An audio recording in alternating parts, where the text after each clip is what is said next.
Hey, what's up, everyone? And I am back. Yes, it's Pink Crush AOE. I am back.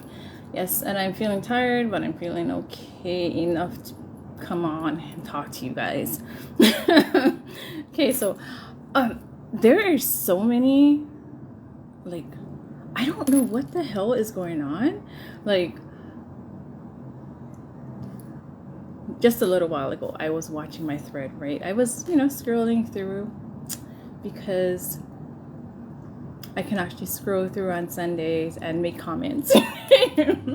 But I seen this one video, and it was from Sam Shimon or something. Shimon or Shimon, something like that.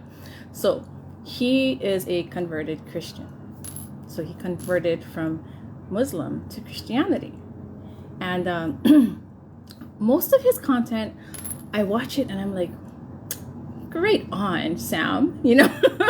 Good job, Sam. But this time I watched it this morning and I was like, what in the fucking hell did he just say? So what he said basically was he claimed that the Old Testament is invalid. And I was like, okay, where did this come from? What? Sam, like, I don't know you.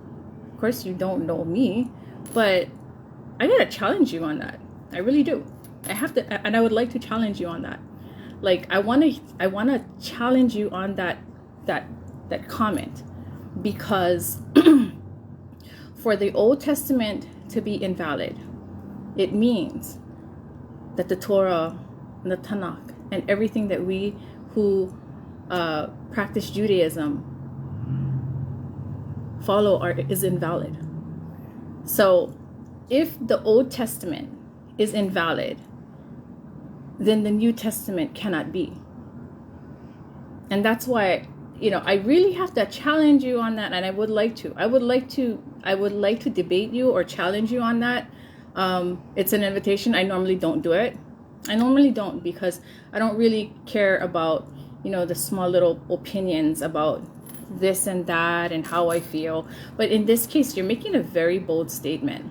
And that bold statement can mislead a lot of people and possibly endanger people as well. Because with the following that you have, making statements like that the Old Testament is invalid, it invalidates the Torah too. Because what every Christian, including yourself, should know is that the Old Testament is based on the Torah and the Tanakh. That's basically what it is. And to me, when I heard that comment of yours, that, it's based on the Old Testament and it's invalid. If that's invalid, then so is the New Testament. So tell me, why would you validate the New Testament and not acknowledge or validate the Old Testament? For you as a Christian, it should have clicked. Should have clicked. I don't know where you got that from. Like, in all honesty, I mean, I know you posted, you put it out on your thread and your videos that you're open for discussion and you're open for debates with people with who had indifferences towards Christianity. But you opened up a whole different can of worms. Because what you did was you tried to invalidate the Old Testament. And the Old Testament is still being honored today. So if you invalidate the Old Testament, then you also invalidate those who practice it. And I'm one of those who practice it. So I'm going to challenge you on that. I want to challenge you. And I hope you get this. I am going to find your video. I'm going to tag you on this. And I really want a response, because the Old Testament is not invalid. It is not invalid. And if the Old Testament is invalid, then so is the New. Because the New is based on the Old. And that needs to be corrected. Like, I don't know if that was just a misinterpretation, misunderstanding. Maybe you're having a brain fart. I don't know. But it has to be corrected. And I was really moved after hearing that because I seen your post. You posted it up before. Hey, if you want to debate me on this and that, then and in Christianity, then please reach out.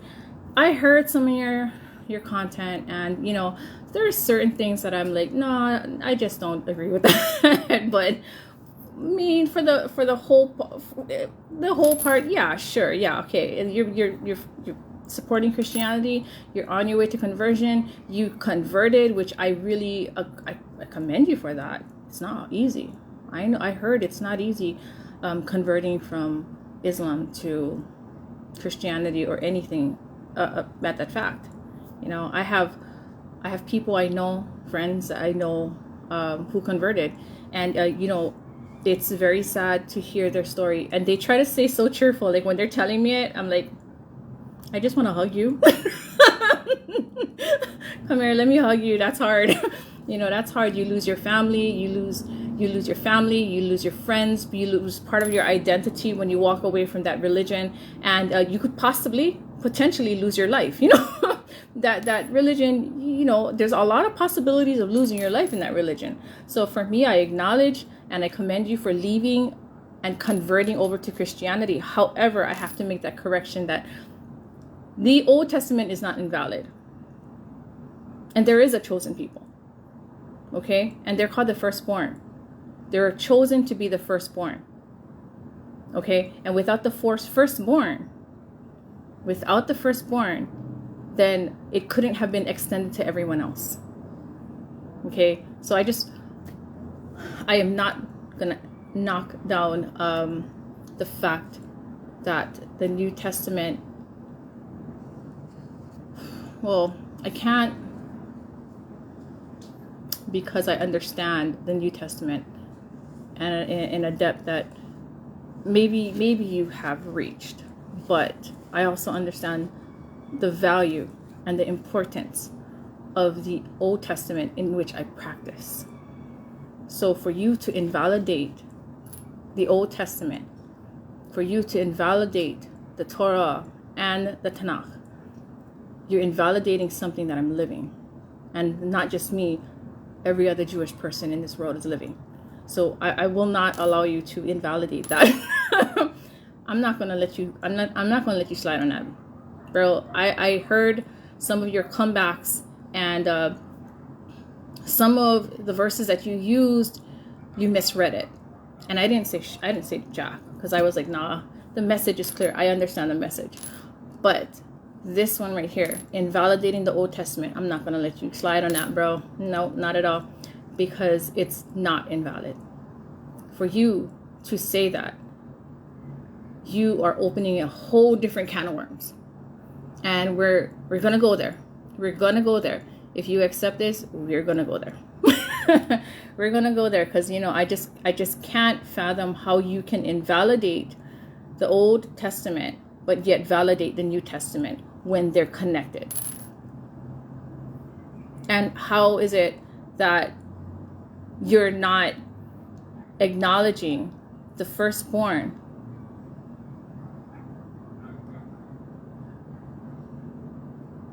after coming from? Are you tiptoeing around the Islam? Are you still connected to that? I'm just wondering, because why would you make such an absurd comment like that? Why would you not invalidate something that is still alive today?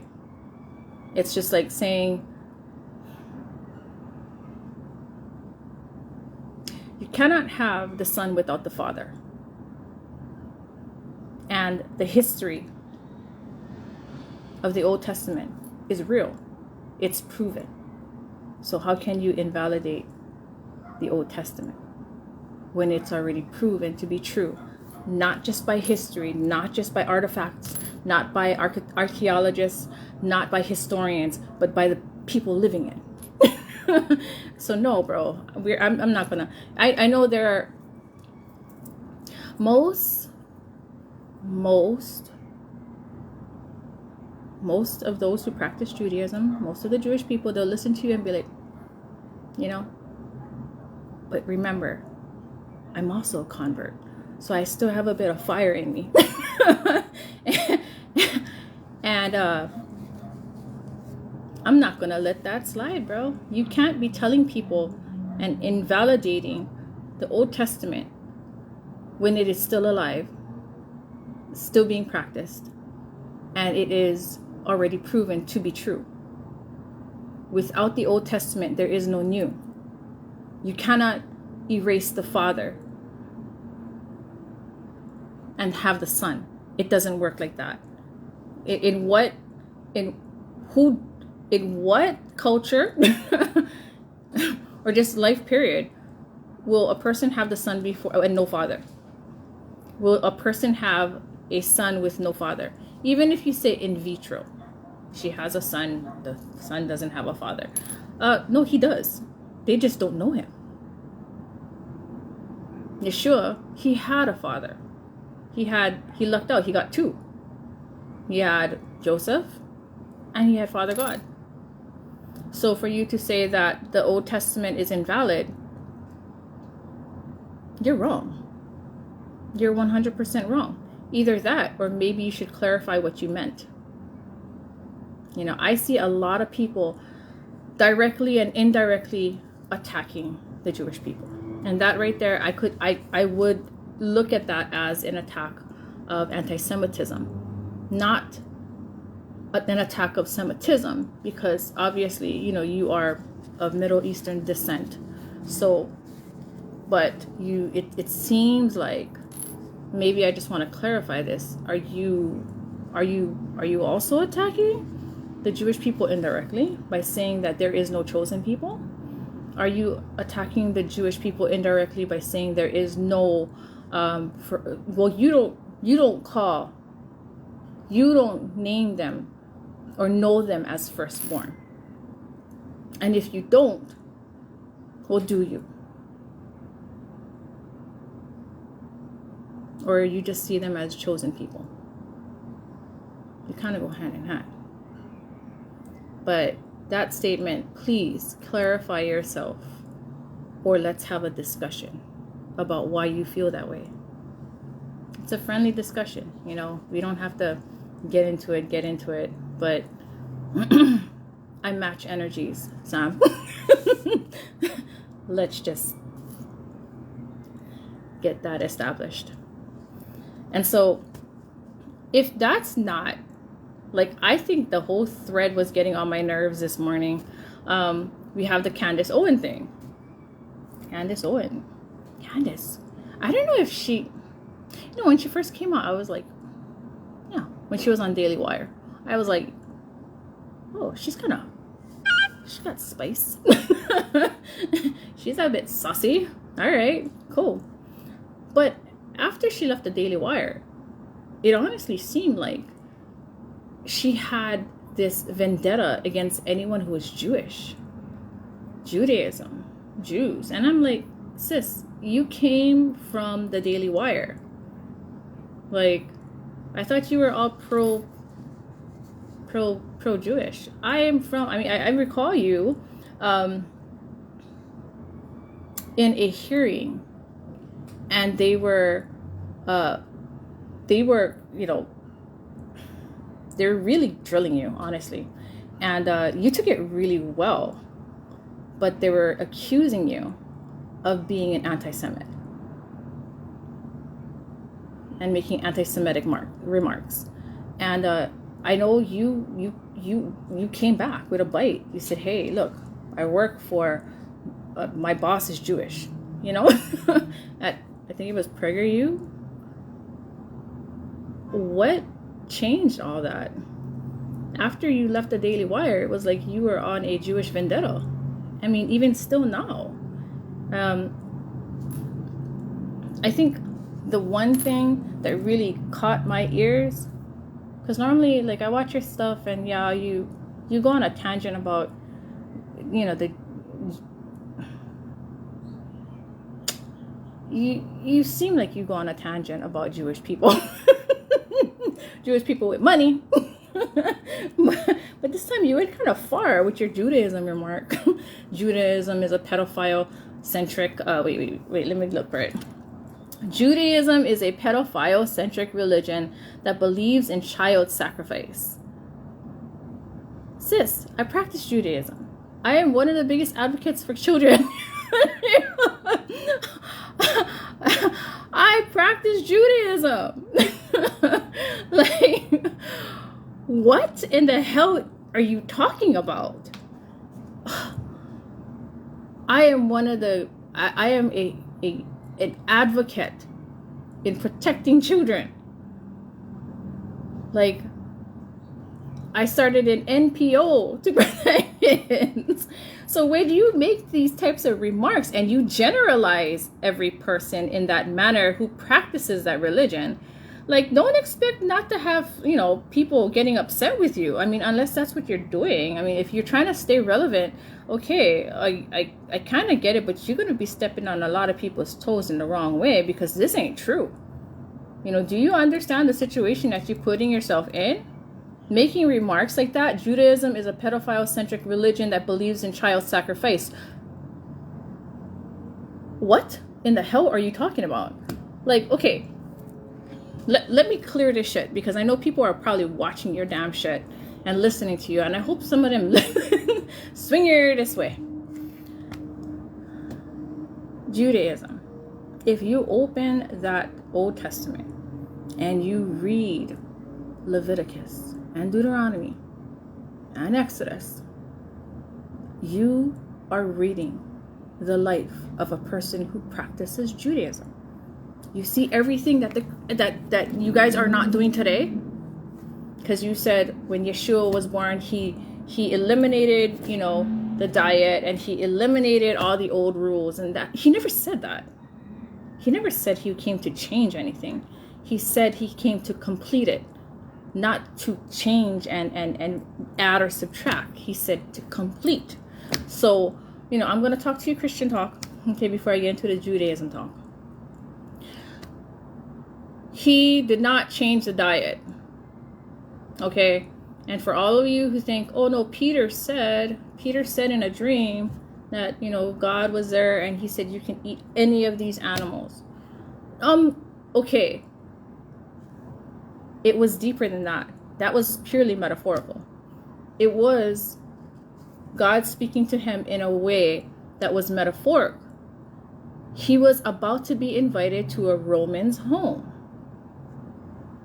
And Jews and Romans don't eat together. Why? Because their diet is totally different. They eat meat with dairy. They eat unkoshered meat. They eat pork. So God was telling him, hey, you know what? You can attend his dinner. God's saying you can attend his dinner. It's not gonna, you attending his dinner is not gonna make you unclean. It's not gonna defile you. No, it's not. What's gonna happen is you're going to evangelize and you're gonna teach him, because he needs to know who I am. God works in mysterious ways, okay? And there's nobody in this world that can say how God operates. God will operate how he wants to, because he's God. Too many people want to restrict him. They want to say, no, God's in this box, my box. It's like, no, you're in the box. He's not. You're in the box. You're in the box, Candace, and he's not. You have to think outside of your box, because you think that you might be like God. You know what I'm saying? Everybody wants to be like God, so they place God in their own personal box, and they think that, oh, God, that's where you belong. No. That's not how it works. This is my box. I live in it. That is my creator. He lives in or out of my box. Meaning he can move whatever he wants. So, getting to your obnoxious remark. Judaism is a pedophile-centric religion that believes in child sacrifice. Wrong. Moabites did. Wrong. Moabites did. Wrong. Moabites did. And what is their religion? Candace? Islam. I don't know if Islam practiced it back Islam, and you know what? When that was actually written, Islam wasn't even born. Islam occurred after Christianity. But the Moabites are Muslim. Okay, and prior to that, they were polyatheist. Okay, so no, it wasn't Judaism, Candace. It says, if you know Judaism, we follow the Torah. That is our rules. The 5 books of Moses. That's what we follow. Yeah, we have some people, they add and subtract with their own little mysticisms. Not everybody follows that. Okay? Like, we are in the midst of a holiday called Sukkot, and this is what I've learned, okay? And I learned from my brothers and sisters online, and also from my own rabbi, that these four pieces of Sukkot, this lulav, represent 4 types of Jews. Okay, represents 4 types of Jews. What does it tell you, Candace? That there's diversity in our community. Okay, so not all practice in the same manner. Not all practice in the same manner, but we all have the general rules that we follow, which is from the Torah, from Leviticus, which I am going to use to answer to debunk your stupid comment, your really obnoxious comment that generalizes every person who practices Judaism. And I just debunked one right now, is the fact that, you know, our own holiday right now, Sukkot, we have the lulav, which represents 4 different types of Jews, but we're still united. Okay, so there's diversity. I don't know who hurt your feelings. Okay, I don't know who hurt your feelings, but you know, that's between you and them, not you and the whole freaking nation. You know what I'm saying? Like, call them out by name. Call them out by name, because you be generalizing people who has nothing to do with what you have to say. Which you are just slandering the whole community with your remark, Candace. So Judaism is a pedophile-centric religion that believes in child sacrifice. No, negative, Candace. In Leviticus 18:21. Leviticus 18:21, you should pick up your Bible, girl. Not just read the New Testament, but venture in the Old Testament, because it's still, people are practicing it still.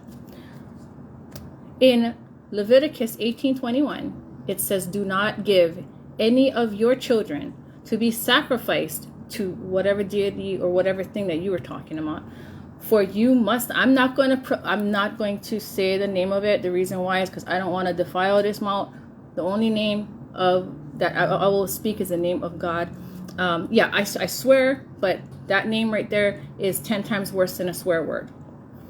So do not give any of your children to be sacrificed to that thing, for you must not profane the name of your God. I am the Lord. That's Leviticus 18:21. That's a rule that we have to abide by. So child sacrifice is a big no-no. Big no-no. Huge no-no. Now, let's move on. In 2025, God is saying that if we do participate in that act, then we commit an atrocity to him. I don't know about you, but we take God serious. Okay? We take God serious. So serious that some of us don't even want to say his name because it's so sacred. Now in Deuteronomy 18:10, child sacrifice is listed alongside other detestable acts like witchcraft and divination. Child sacrifice is listed alongside other detestable acts like witchcraft and divination.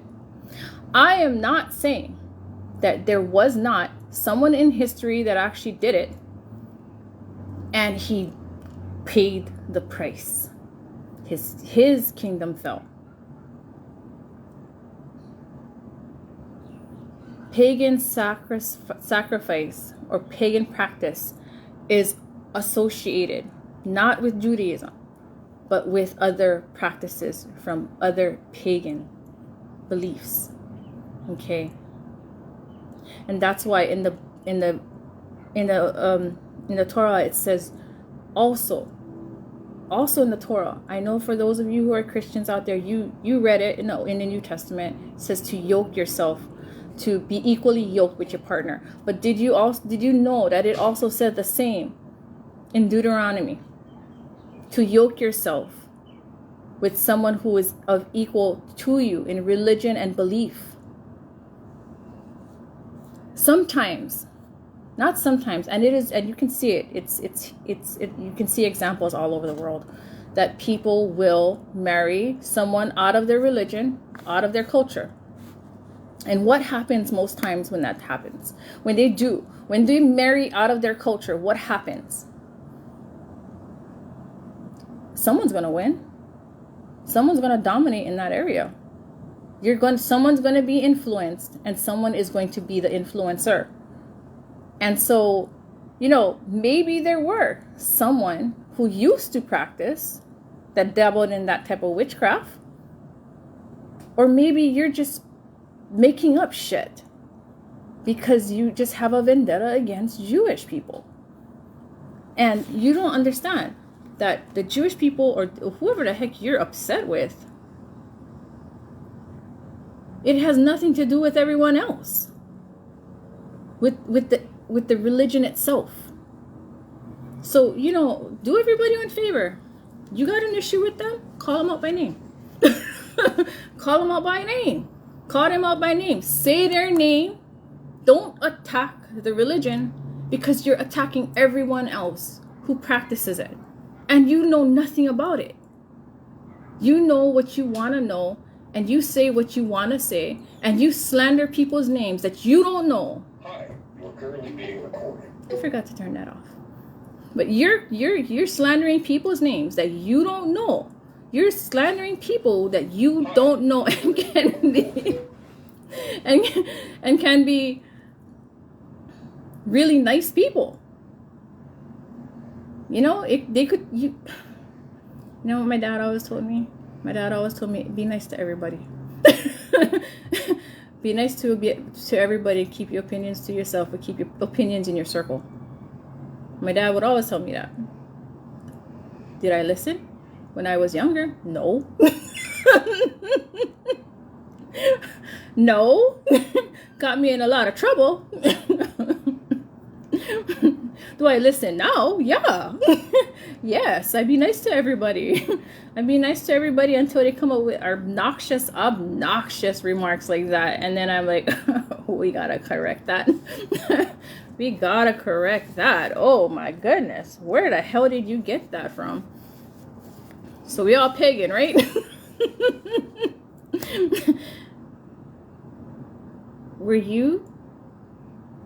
Are you Jewish? Do you practice Judaism, Candace? If you do, which I'm sure you don't, because you made that obnoxious remark. Look, whatever issue you got with whoever it is, you point to them, direct it to them. Y'all be freaking generalizing everybody, and you got an issue with one person. You got an issue with one or three people, or you got an issue with maybe four.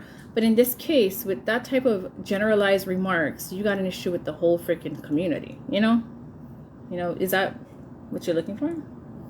Are you just someone who just likes to poke and probe and get on people's nerves? Is this to stay relevant or what? What is it? Because that's not the only remark you made that was kind of crazy. The second remark you made was that the Star of David... Oh, whoops. Let me pull that bad boy out. Sometimes when I'm working, I stick it under my watch so it doesn't get caught in anything. But yeah, my little Star of David from Jerusalem. Actually, it's from Judea. And my Star of David here on my neck. Here. you call this a cult. You said that we are a cult. Yeah, for somebody that doesn't practice it, you know everything, huh? Yeah. So Candace, you know everything, right? She knows everything because, but she don't practice it. She's never learned about Judaism. She's never practiced Judaism. But apparently she knows everything about Judaism.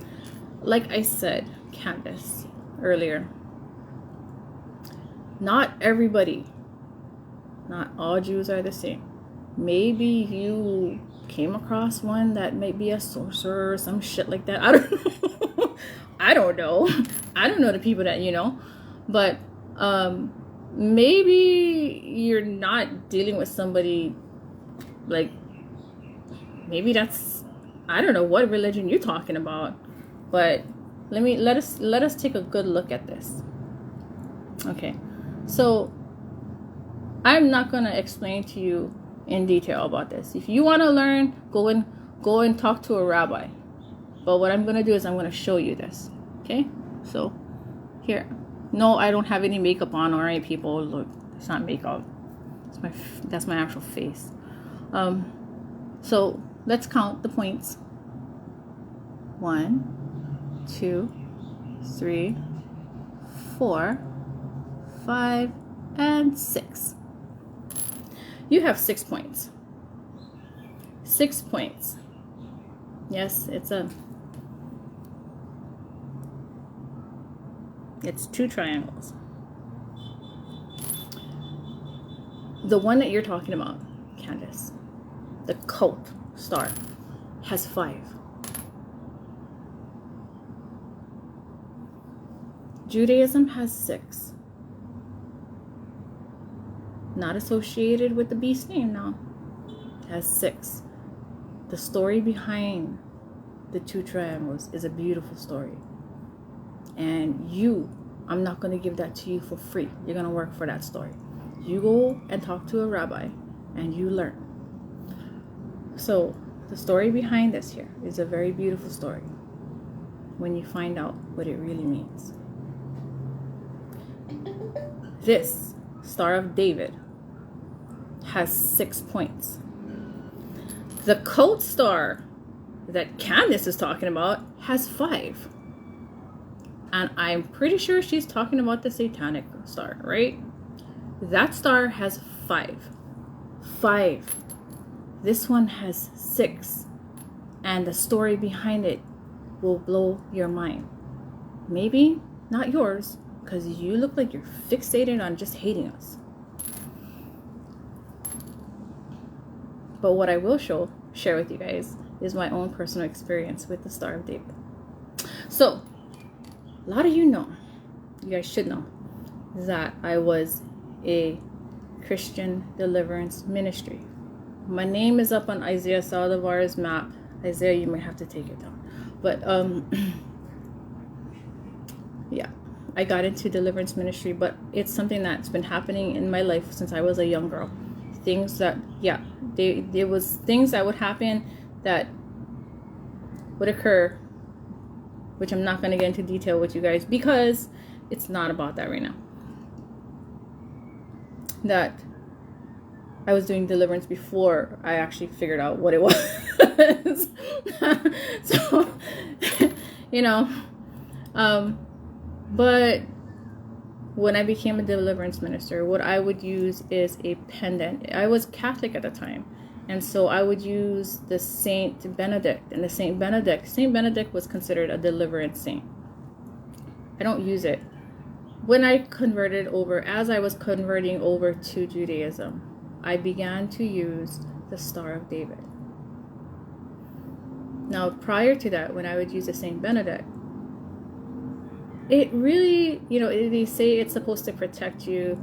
And, for me, when I think about it now, I look at it and I say, damn, that was kind of superstitious. And you know what? God doesn't call us to be superstitious at all. He calls us to have faith and confidence in Him.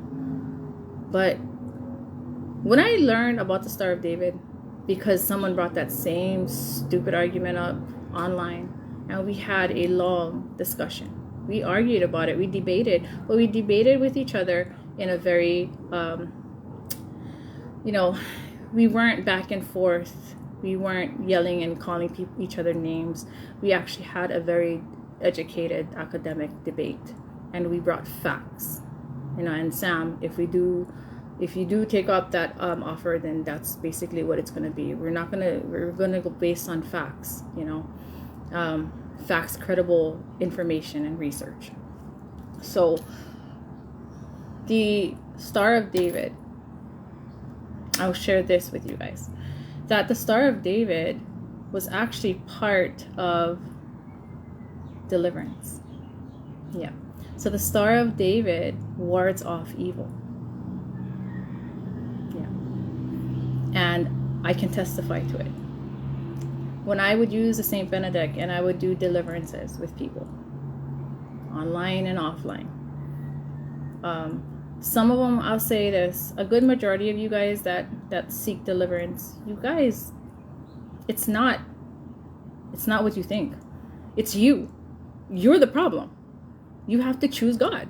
You have to choose God. You have to choose a life with God. You're choosing to keep yourself oppressed by unclean spirits because of your lifestyle and the choices that you make. And some of them, they get mad at me because I'm like, look, you ain't possessed. You just need to fill your temple with the Holy Spirit. They get mad at me. Oh, maybe you're not a deliverance. No, I am. I'm going to tell you something. I'm delivering you right now, okay? We're not going to go through this whole casting out and calling that shit out of you when you can keep accepting it back into your life. If you're going to accept it back into your life, you're wasting my time. And you're going to, because if you're not going to if you're not going to stick to scriptures, you're not going to stick to a prayerful life, you are going to get repossessed. And it ain't nobody's damn fault but yours. If you're not going to stick to reading scriptures, you're not going to stick to having a prayer life, and you're going to be lukewarm, the Bible says it. There's no such thing as lukewarm. Lukewarm doesn't exist. Lukewarm does not exist in the spiritual war or in the spiritual realm. You're either all in or you're not. And if you're not, then you give the unclean spirit an open door to venture into your life. Most often when you come plagued with issues, that's not, it's not what you think it is. It's you choosing and you choosing to take that path and deviate from God's laws. And then you're dealing with the consequence. And then you want somebody to go there and deliver you because it's too heavy. Or maybe you just don't like the feeling. And there was one, he just wanted to be delivered over and over again because he wanted to tell the story about him ripping the Bible. And I was like, hey, you're going to waste my damn time. You're glorifying your manifestation. You're glorifying your manifestation. You're wasting my time. Why am I going to waste my time with you when you're glorifying the man? My very first test for every single one of them. And this is to find out whether they're actually serious about this. Is I'll tell them, we're going to study. You're going to study. You're going to have Bible studies. That's not me saying I can't deliver you. It's me saying, let's see how serious you are about this. There's plenty of people out there who wants to just waste your time. They just want the feel-good feeling and then they're going to do it all over again. People come and they're like, oh, it's the second time I'm getting delivered. Second time? What? What happened to the first time? What happened to the first time? Oh, yeah, it happened. They did. And, it just came back. I said, okay, well, for me, I'm listening to that. And what's registering in my brain is, ooh, you're not serious. You think this is a joke. You just want to play around. You want to play around with God. Okay. All right. We're going to put you through Bible studies. And that's what I do with every single one of them. I put them through Bible studies. We're going to have a studies every week. Let's see how serious you are.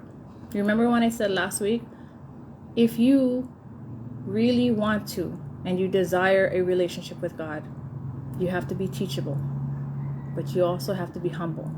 But you also have to have patience and endurance. God does not choose. He does not want people who's going to give up. So I put them through that. You go through Bible studies.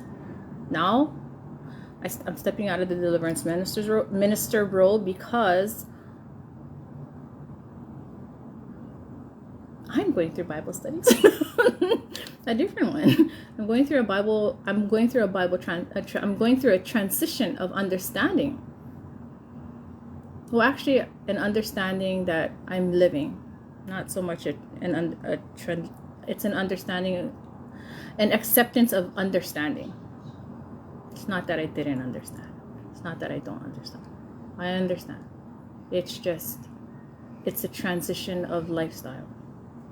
So I can sit down with someone and tell them the most beautiful stories about both the Old Testament and the New Testament, how they connect.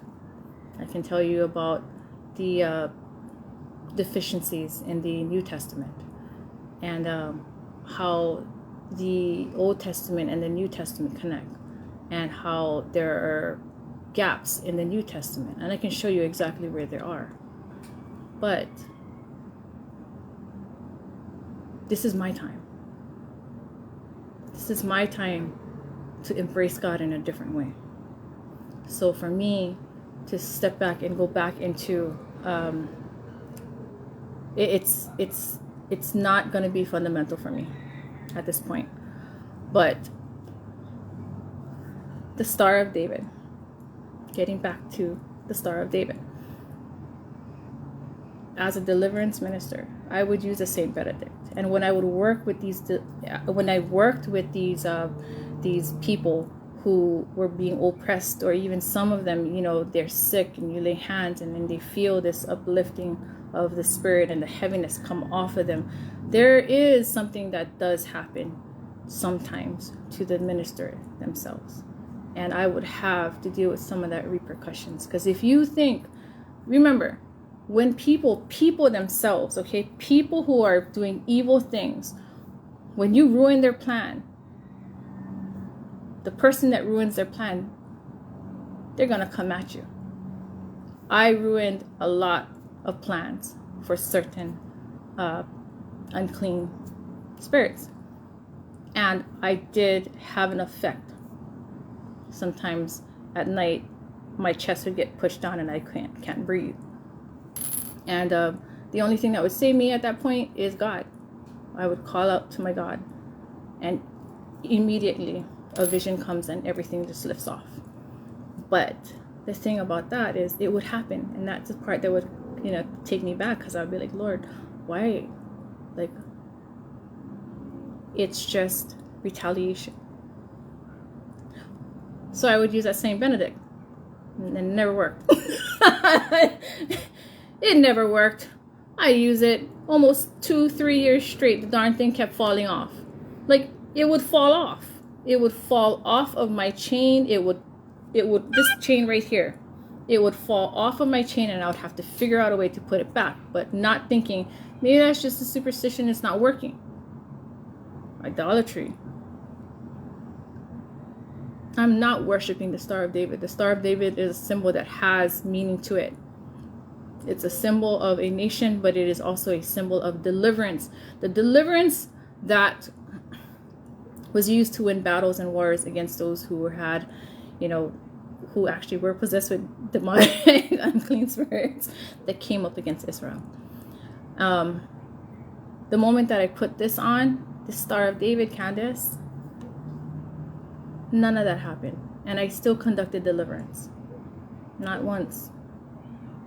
Not once. I never had any of those attacks ever again. Ever. You don't understand. As a deliverance minister, I see things that people wouldn't be able to handle. I hear things people it would scare the shit out of them. But I ain't afraid. The only thing is that there was repercussions of it. Not repercussions. These things come back to you. They're vindictive. In the natural, they're vindictive because they're being moved by that same spirit. Now, when you cast it from someone, or when you help someone or heal someone or try to pray over someone and you lessen the oppression on their lives, there's retaliation. There's retaliation. I've experienced some of the retaliation, and I've seen a lot of things, man, some close calls too.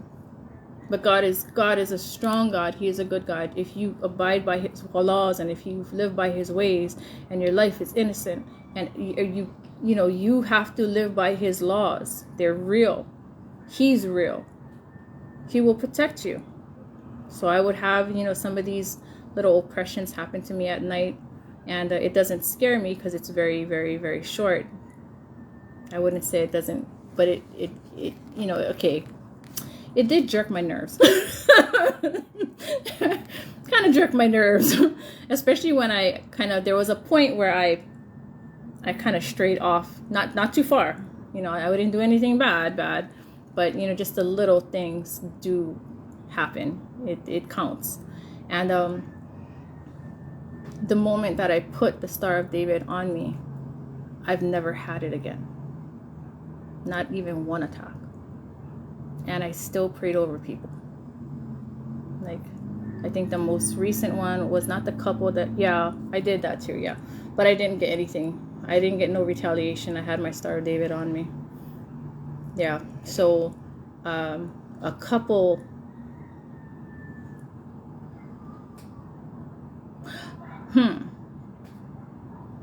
Let me just tell you guys this.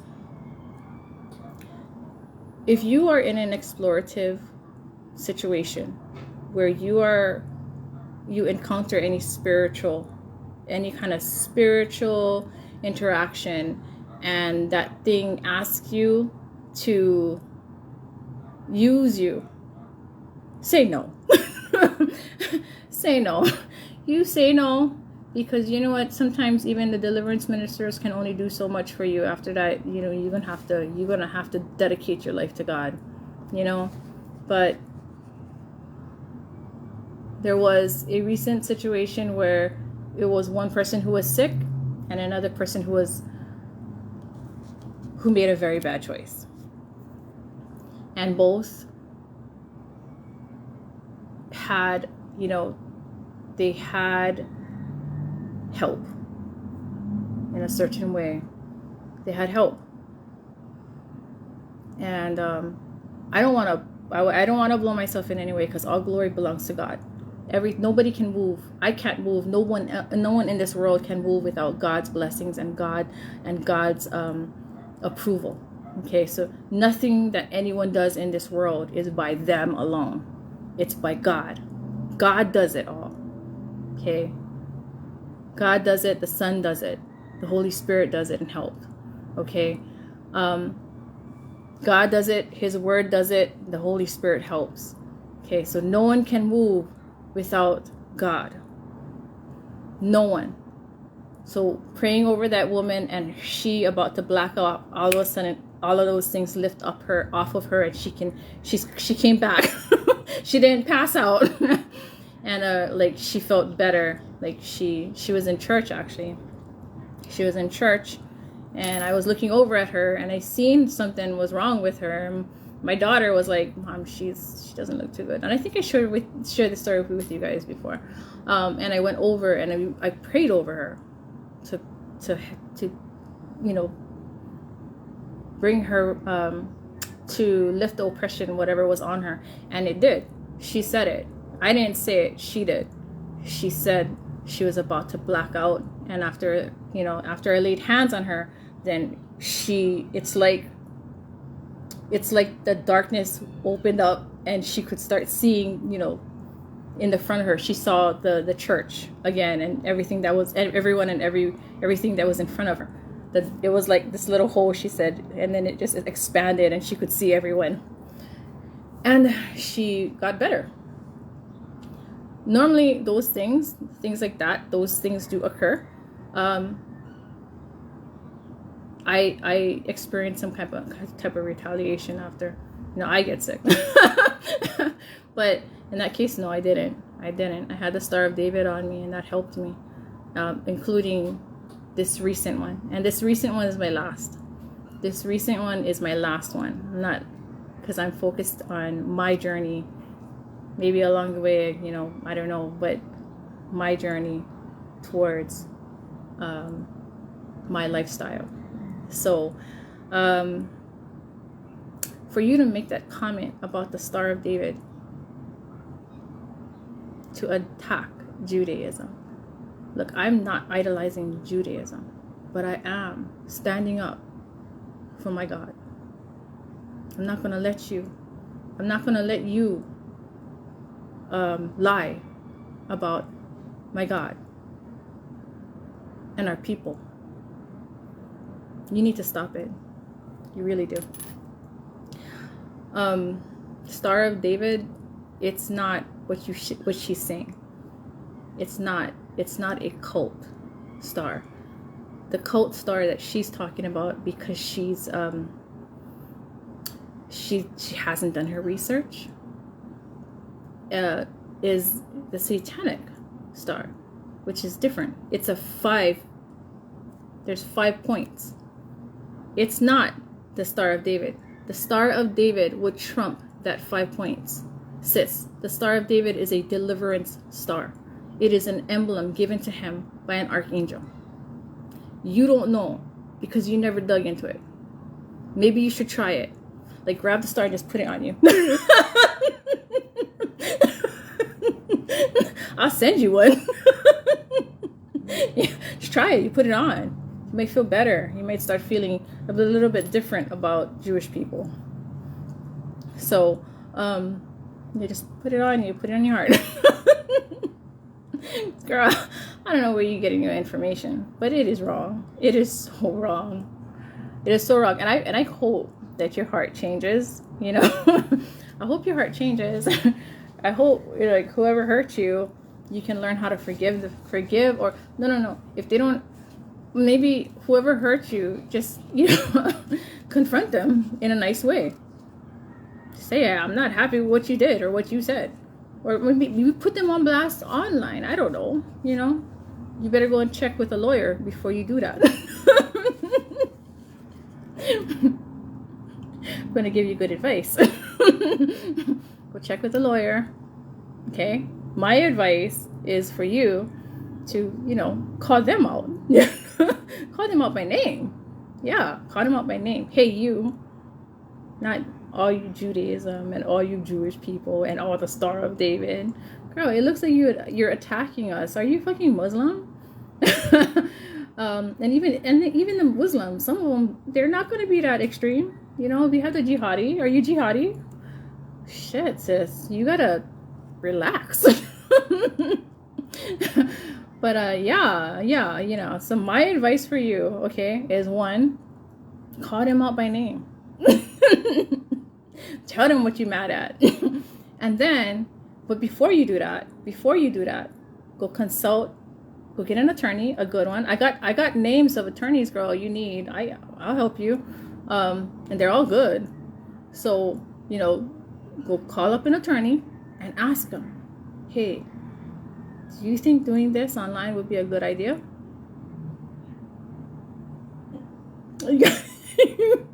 Girl, you got legal counsel. It's the best. You know, you got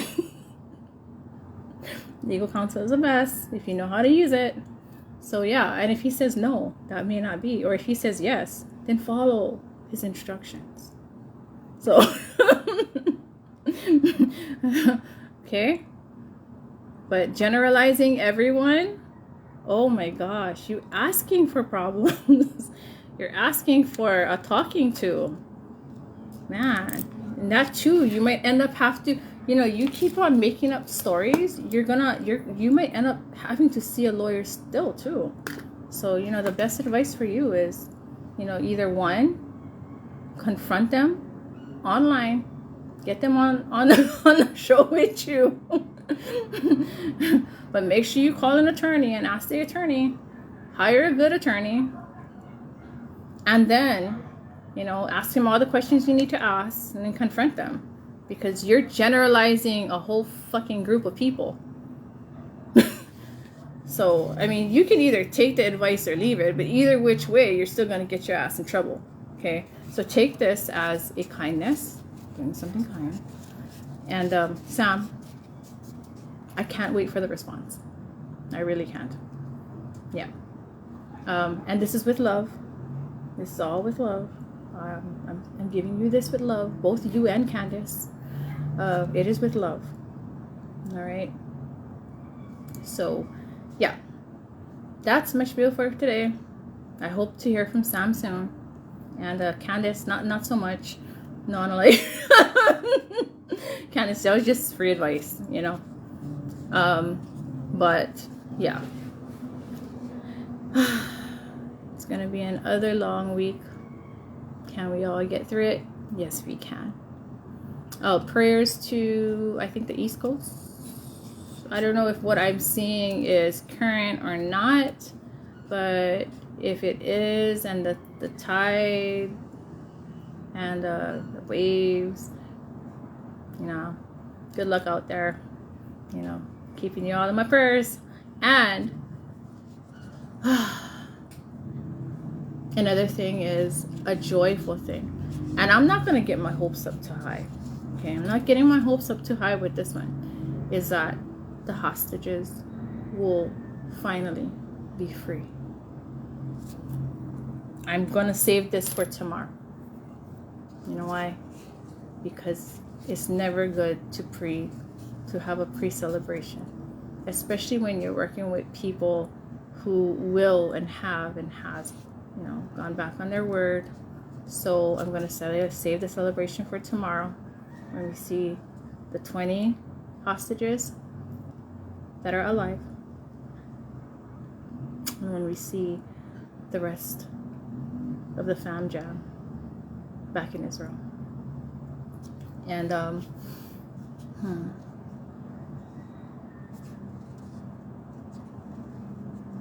for me, I have high hopes. The reason why is because we have our president that's, you know, kind of spearheading this situation. And he has some powerhouses that are going to be there. And for me, I know when it comes down to throwing down U.S. mill, we don't fuck around. So Hamas, you better not fuck around with us, because they are not going to let your ass off. If you think you're gonna be able to pull a fast one on our president and our military, you wrong. So I am going to play it safe, save my celebration for after. But I have confidence. I do. I have fucking confidence. Until then, we continue to pray. And then until then, we continue to pray for everyone, for not just the hostages. You guys have to remember, you don't pray just for the hostages only. You pray for your leaders. So you pray for me, because I'm American. We pray for POTUS, our President of the United States, our military, our IDF soldiers, our U.S. military, our IDF soldiers, our Prime Minister Netanyahu, everyone who is there in Israel. You pray for them too. So it's not just praying for the hostages. You have to remember this. When you pray for everyone involved. You pray for those who are thinking about the situation, those who are calling the shots. You put prayers over them too. You pray for those who are the warriors that are going to be on the ground. You pray for those who are the hostages too. And you also pray for the people themselves. You pray for protection over the people themselves. Because when you're dealing with an enemy, especially a ruthless one like Hamas, whose name is violence, you want to be sure that you cover every person in prayer. So with that, we continue to pray, and with that, We continue to have hope. We continue to do what we need to do in love. And we continue to live in faith, because that's what our God calls us to do. Oh, yeah, that's right. I think, okay, what is it? Oh, shoot, I can't sing it. I'm so sorry. I was actually going to sing one of the prayers for you guys, or with you guys, and maybe we can all do a prayer online. But if I do that, then I have to swipe left. And then I lose you guys. So, shoot. I don't know the name off the top of my head, but I know the writing in Hebrew. That's how I find it. I'm still learning. Sorry. So with that, love, peace, and aloha. I'll see you guys maybe tomorrow.